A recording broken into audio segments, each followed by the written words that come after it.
आपने एक detailed road map पेश किया है कि चिंतन रिसर्च फाउंडेशन को आगे किन किन चीज़ों पर फोकस करना होगा और इसकी एक भूमिका भी होगी भारत को एक विकसित देश बनाने की।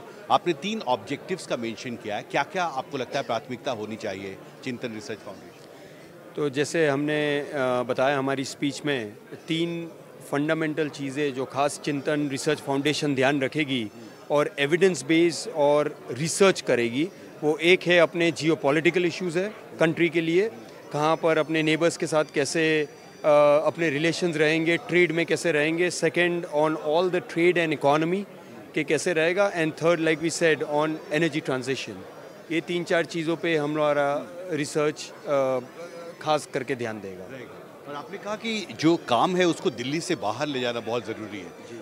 India is a chorus of voices. जी, और मैंने इसलिए कहा क्योंकि मैं मानता हूँ कि इंडिया सिर्फ दिल्ली नहीं है।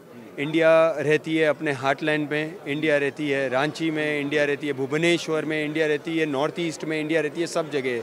सो we are going to bring all those voices really into the mainstream. That's what we endeavour to do.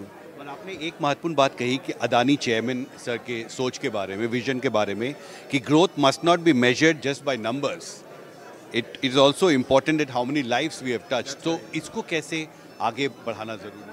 जी, जैसे मैंने कहा कि ये बहुत ज़रूरी है। जैसे हमारे चेयरमैन कहते हैं कि सिर्फ नंबर्स पे डिपेंड नहीं करता है। All the time you don't get measure only by numbers, but you get measured by the amount of lives you touch, the impact that you have. So this is something that the Adani Group endeavours to do.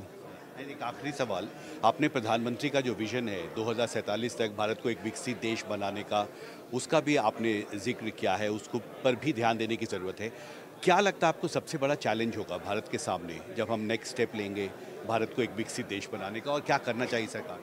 देखिए, challenges तो हर country में रहने वाला है। जैसे मैंने बताया कि 2047 तक इंडिया को विकसित भारत बनाने के लिए हमें ये सभी सेक्टर्स में, मोस्ट इम्पॉर्टेंट सेक्टर्स जो हम टच करेंगे, खास करके इंफ्रास्ट्रक्चर, एनर्जी ट्रांजिशन, डिफेंस, ये सब जो सेक्टर्स है उस पे how we need to work as a country, how we need to collaboratively work with our neighbours, how we need to collaboratively work with the world. This is something that we need to look at. Thank you very much. Thank you very much. Thank you.